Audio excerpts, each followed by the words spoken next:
नमस्ते। हमारे channel meditation peace of mind में मैं आप सभी का स्वागत करती हूँ। तो आज मैं आप सभी को आज्ञा चक्र एक्टिव होने से साधक को क्या अनुभूतियाँ होती है उसके बारे में बताऊंगी।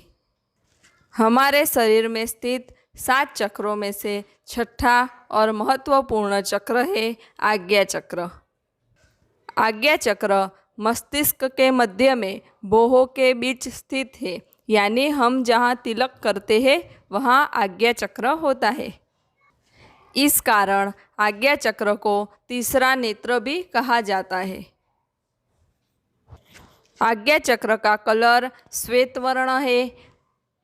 आज्ञा चक्र जब एक्टिव होता है तो 2 पंखुड़ी वाला कमल खिलता है। आज्ञा चक्र इंडा नाड़ी, पिंगला नाड़ी और सुषुम्ना नाड़ी के मिलने का स्थान है। इंडा नाड़ी, पिंगला नाड़ी और सुषुम्ना नाड़ी क्या है उसके बारे में मैंने एक वीडियो बनाई हुई है, जिसकी लिंक मैंने डिस्क्रिप्शन बॉक्स में दी हुई है। जब इन तीनों नाड़ियों की ऊर्जा आज्ञा चक्र में मिलती है और आगे बढ़ती है, तब साधक समाधि और सर्वोच्च चेतना को प्राप्त होता है। आज्ञा चक्र 2 पंखुड़ी वाला कमल है, जो इस बात को दर्शाता है कि चेतना के इस स्तर पर केवल 2 आत्मा और परमात्मा ही है। सामान्य तौर पर जिस व्यक्ति की ऊर्जा आज्ञा चक्र पे सक्रिय है, तो ऐसा व्यक्ति बौद्धिक रूप से संपन्न और तेज दिमाग का बन जाता है, लेकिन सब कुछ जानने के बाद भी वो मौन रहता है। इसे ही बौद्धिक सिद्धि कहा जाता है। आज्ञा चक्र जब एक्टिव होता है तो साधक में सत, चित, आनंद, एकता जैसे गुण प्रकट होते हैं। साधक का ज्ञान नेत्र भी खुल जाता है। आज्ञा चक्र जागृत होने के बाद में ही साधक का सहस्त्रार चक्र जागृत हो सकता है। आज्ञा चक्र का मन के साथ गहरा संबंध है। उठते बैठते कार्य करते समय यदि व्यक्ति सजग नहीं है, तो इसका तात्पर्य यह है कि उसका आज्ञा चक्र निष्क्रिय दशा में है।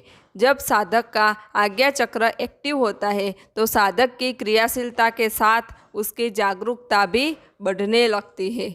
जब साधक का आज्ञा चक्र एक्टिव होता है तो साधक मन और शरीर स्तर पर घटने वाली घटनाओं एवं सांसारिक प्रसंगों को दृष्टा भाव से देखते रहता है, और जिस परिस्थिति में सामान्य मनुष्य विचलित हो जाता है, उस परिस्थिति में वो साधक तटस्थ रहता है।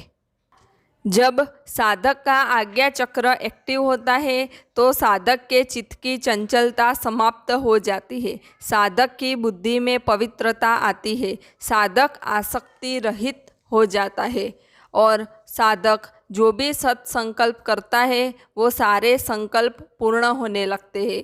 साधक में अतीन्द्रिय अनुभूतियाँ और सिद्धियों का चमत्कार प्रकट होने लगता है। साधक की वाणी में ओज, मुखमंडल पर तेज और आँखों में चमक आती है।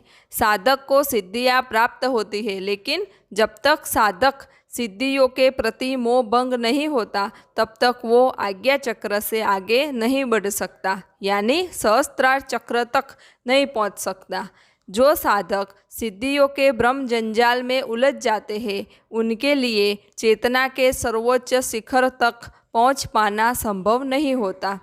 इसलिए साधना काल के आरंभिक दिनों से ही योगाभ्यासियों ने आकर्षणों के प्रति तीव्र वैराग्य, अनासक्ति और निर्लिप्तता और कठोर आत्मसंयम का अभ्यास करना पड़ता है।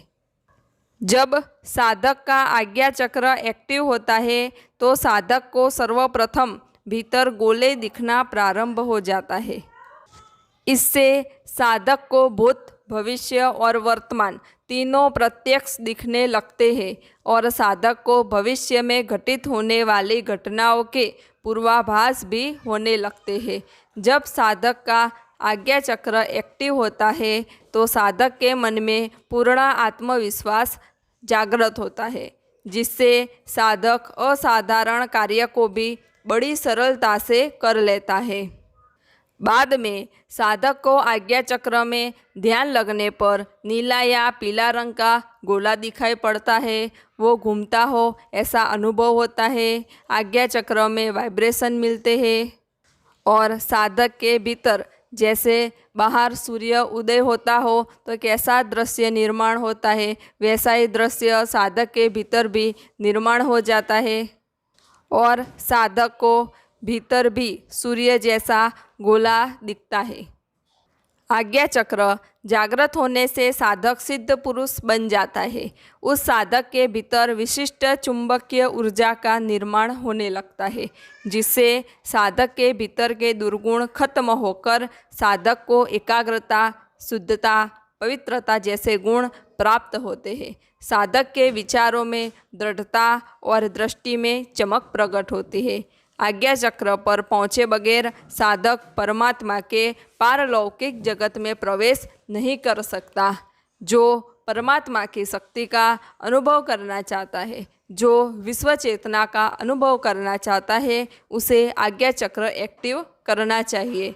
चेतना के विकास में आज्ञा चक्र को सहस्त्रार से पूर्व का महत्वपूर्ण पड़ाव माना गया है। योगियों ने आज्ञा चक्र को हिमालय कहा है तो सहस्त्रार को सुमेरु की संज्ञा दी है।